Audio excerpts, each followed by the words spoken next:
Hi friends, ఎవరైతే బీటెక్లో mechanical చదువుతారో వాళ్ళకి రైల్వేలో మెకానికల్ డిపార్ట్మెంట్కి సంబంధించిన పోస్టులు ఏవైతే ఉన్నాయో వాటి గురించి ఇప్పుడు మాట్లాడుకుందాము.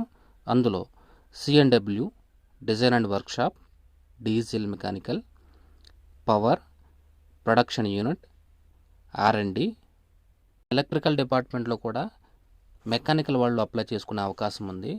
ఆ పోస్టులు ఏంటంటే electrical general service, design and production unit, electrical EMU and TRS, electrical design టీఆర్డి, electrical workshop, diesel electrical workshop,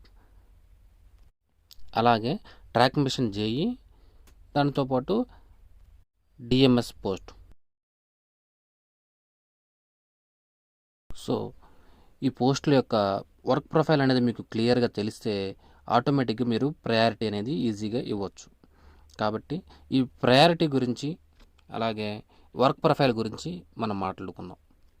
ముందుగా మెకానికల్ జేఈ సిఎన్డబ్ల్యూ ఈ పోస్ట్ గురించి మనం మాట్లాడుకుంటే ఓపెన్ లైన్లో జాబ్ ఉంటుంది. ఇక్కడ ఏం చేస్తారంటే మన ట్రైన్స్ ఏవైతే ఉంటాయో ప్యాసింజర్ ట్రైన్స్ అలాగే గూడ్స్ ట్రైన్లు ఇవి మెయింటెనెన్స్ అనేది చేస్తారు. అలాగే గూడ్స్ ట్రైన్ని ఎగ్జామిన్ చేసి వాటికి బ్రేక్ పవర్ సర్టిఫికేట్ అనేది జేఈ అండ్ ఎస్ఎస్సి వీళ్ళిద్దరూ కూడా సర్టిఫికేట్ మీద సైన్ చేస్తారు.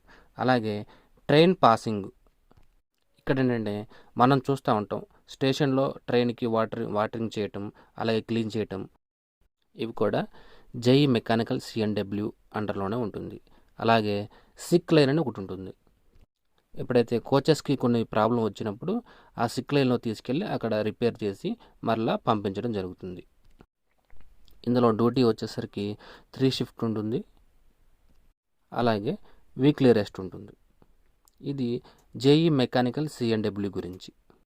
ఇప్పుడు జేఈ మెకానికల్ వర్క్షాప్ గురించి మాట్లాడుకుందాం. పోస్ట్ వచ్చేసి జోనల్ రైల్వేస్లో మాత్రమే ఉంటుంది. ప్రతి జోన్లోనూ 1 లేదా 2 వర్క్షాపులు ఉంటాయి, అక్కడ మాత్రం పోస్టింగ్ ఇస్తారు. ఇది ఫిక్స్డ్ లొకేషన్లో ఉంటుంది. డే డ్యూటీ మాత్రమే ఉంటుంది, వీక్లీ రెస్ట్ ఉంటుంది, నేషనల్ హాలిడేస్, ఇన్సెంటివ్స్ కూడా ఇస్తారు. ఇన్సెంటివ్స్ ఏంటంటే ఒక టార్గెట్ని అచీవ్ అయినప్పుడు దానికి తగ్గట్టుగా ఇన్సెంటివ్స్ అనేవి ఉంటాయి. ఇక్కడ కోచెస్, గూడ్స్ ట్రైన్స్ వీటి యొక్క మెయింటెనెన్స్ అనేది చేస్తారు. నెక్స్ట్ వచ్చేసి జేఈ మెకానికల్ ప్రొడక్షన్ యూనిట్. ఈ ప్రొడక్షన్ యూనిట్ ఏంటంటే ఇందులో 3 టైప్స్ ఉంటాయి అన్నమాట. Coaches production, wheel production, wagon production. ఈ కోచ్ ప్రొడక్షన్లో ఏముంటాయంటే 3 టైప్స్ ఉంటాయి. మళ్ళీ ఆర్సీఎఫ్, ఎంసీఎఫ్, ఐసీఎఫ్. ఐసీఎఫ్ అనేది మనకందరికీ తెలుసు, ఇంటిగ్రల్ కోచ్ ఫ్యాక్టరీ. వీటన్నిటిలో కూడా ప్రొడక్షన్ అనేది జరుగుతుంది అనమాట. కొత్తగా తయారు చేస్తారు. ఇక్కడ డ్యూటీ వచ్చేసి మనకి ఫిక్స్డ్ లొకేషన్లో ఉంటుంది, డే డ్యూటీ మాత్రమే ఉంటుంది, వీక్లీ రెస్ట్ ఉంటుంది, నేషనల్ హాలిడే ఇస్తారు, ఇన్సెంటివ్స్ ఉంటాయి. ఇదంతా కూడా జేఈ మెకానికల్ ప్రొడక్షన్ యూనిట్ యొక్క వర్క్ ప్రొఫైల్. నెక్స్ట్ వచ్చేసి జేఈ డీజిల్ మెకానికల్. ఇక్కడ ఏం జరుగుతుందంటే డీజిల్ ఇంజిన్స్ ఉంటాయి కదా, వాటి యొక్క మెయింటెనెన్స్ అనేది ఇక్కడ చేస్తారనమాట. ఇక్కడ డీజిల్ షెడ్స్లో ఈ రిపేర్ అనేది చేస్తారు. షిఫ్ట్ వైజ్గా ఉంటుంది, ఫిక్స్డ్ ప్లేస్లో ఉంటుంది, వీక్లీ రెస్ట్ అనేది కూడా మనకి ఉంటుంది. ఇది డీజిల్ మెకానికల్ జేఈ యొక్క వర్క్ ప్రొఫైల్. ఇక్కడ డ్రాబ్యాక్ ఏంటంటే నాయిస్ అనేది ఎక్కువగా ఉంటుంది.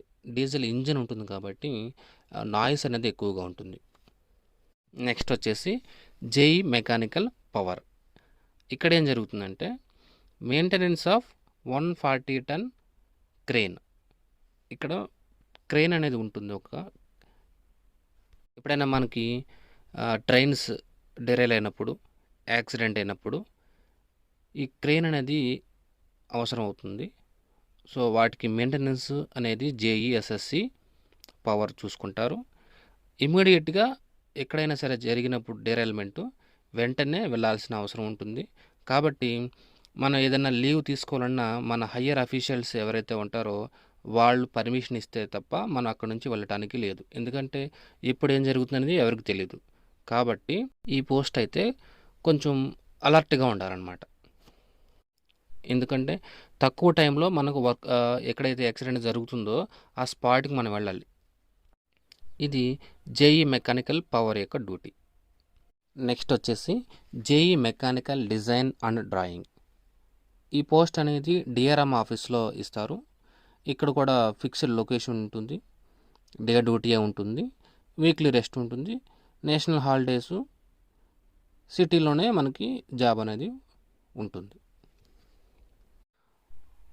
సో మెకానికల్లో ఉన్న అన్ని పోస్టులకి మనం వర్క్ ప్రొఫైల్ గురించి మాట్లాడుకున్నాం.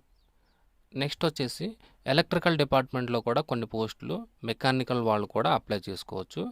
ఆ పోస్టులు ఏంటనేది వాటి గురించి మనం కొన్ని విషయాలు తెలుసుకుందాం. ఇందులో JEE electrical EMU and TRS అని ఒక పోస్ట్ ఉంది. అందులో టీఆర్ఎస్ అంటే ట్రాక్షన్ రోలింగ్ స్టాక్ అన్నమాట.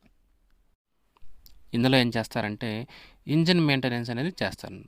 ఎలక్ట్రికల్ లోకో ఉంటుంది కదా, వాటికి మెయింటెనెన్స్ అనేది చేస్తారు. ఎలక్ట్రికల్ లోకో షెడ్ ఎక్కడైతే ఉంటుందో అక్కడ పోస్టింగ్ అనేది ఇస్తారు. ఫిక్స్డ్ లొకేషన్లో ఉంటుంది. 3 షిఫ్ట్లు ఉంటాయి. ఇందులో వీక్లీ రెస్ట్ అనేది ఉంటుంది. అలాగే ఈఎంయు అంటే ఎలక్ట్రికల్ మల్టిపుల్ యూనిట్ అనమాట. ఇందులో ప్యాసింజర్ ట్రైన్స్ ఏవైతే ఉంటాయో వాటి యొక్క మెయింటెనెన్స్ అనేది ఇందులో చేస్తారు. వాటికి రెస్పాన్సిబిలిటీ జేఈఎస్ఎస్సి ఉంటారు అనమాట. నెక్స్ట్ వచ్చేసి జేఈ ఎలక్ట్రికల్ టీఆర్డి ఇక్కడ ట్రాక్షన్ డిస్ట్రిబ్యూషన్ సప్లై అనమాట. ఇది ఓహెచ్ఈ మెయింటెనెన్స్ అంటారు, ఓవర్ హెడ్ ఎక్విప్మెంట్ అని అంటారు. మనం చూస్తాం కదా, ట్రాక్ పైన ఎలక్ట్రికల్ సప్లై ఉంటుంది. అది 25,000 వోల్ట్స్ అనమాట. 25 kV సప్లై, ఏసీ సప్లై ఉంటుంది. వాటి సప్లై, వాటి యొక్క మెయింటెనెన్స్ అనేది ఈ టీఆర్డి జేఈఎస్ఎస్సి ఉంటారు. అలాగే టవర్ కార్ అని ఒకటి ఉంటుంది అనమాట. దానిలోనే స్టాఫ్ అందరూ కూడా వెళ్ళి రిపేర్ చేసి మళ్ళా స్టేషన్కి తిరిగి వస్తారు. టవర్ కార్ గురించి మాట్లాడుకున్నాం కదా, ఆ టవర్ కార్ అనేది డ్రైవ్ చేయవలసిన కూడా ఈ జేఈనే ఉంటారు. వాళ్ళకి కాంపిటెన్సీ సర్టిఫికేట్ ఒకటి ఇస్తారు. అథారిటీ అనేది కాంపిటెన్సీ సర్టిఫికేట్ అంటే. అలాగే సిగ్నల్ గురించి ఒక అవగాహన ఉండాలి, అప్పుడు మాత్రమే వాళ్ళకి సర్టిఫికేట్ అనేది ఇస్తారు. నెక్స్ట్ వచ్చేసి జేఈ ఎలక్ట్రికల్ జనరల్ సర్వీస్. ఇందులో ఏంటంటే కాలనీస్లో ఎలక్ట్రికల్ సప్లై ఉంటుంది కదా, ఆ సప్లై అంతా కూడా వీళ్ళే చూసుకుంటారు. అలాగే స్టేషన్లో ఎలక్ట్రికల్ సప్లై కూడా వీళ్ళే చూసుకుంటారు. ఈ ఎలక్ట్రికల్ సప్లై ప్లస్ టీఆర్డీ అనేది అది వేరనమాట. టీఆర్డీ అనేది టీఆర్డీ జేఈ చూసుకుంటారు. ఇది జనరల్ సప్లై అనమాట. ఎలక్ట్రికల్ 230 వోల్ట్ సప్లై ఏదైతే ఉంటుందో ఈ సప్లై అనేది ఎలక్ట్రికల్ జేఈ జనరల్ సర్వీస్ వాళ్ళు చూసుకుంటారు. ఇవి కాకుండా జేఈ ట్రాక్ మిషన్, అలాగే స్టోర్ డిపార్ట్మెంట్ డిఎంఎస్, ఈ 2 పోస్టుల గురించి వర్క్ ప్రొఫైల్ ఏదైతే ఉందో వాటి గురించి నా ఛానల్లో వీడియోస్ ఉన్నాయి. అవి ఒకసారి చూడండి. అవి చూస్తే కనుక మీకు అవగాహన వస్తుంది. దాన్ని బట్టి మీరు ప్రయారిటీ ఏమి ఇవ్వాలి, జాబ్ ఏ విధంగా ఉంటుందని మీకు తెలుస్తుంది. ఇప్పటివరకు మనం మెకానికల్ పోస్టులు వర్క్ ప్రొఫైలు, అలాగే ఎలక్ట్రికల్ డిపార్ట్మెంట్లో ఉండే పోస్టులు కూడా వర్క్ ప్రొఫైల్ గురించి మనం తెలుసుకున్నాము. ఇప్పుడు మనం ప్రయారిటీ ఈజీగా ఇవ్వడానికి అవకాశం ఉంది.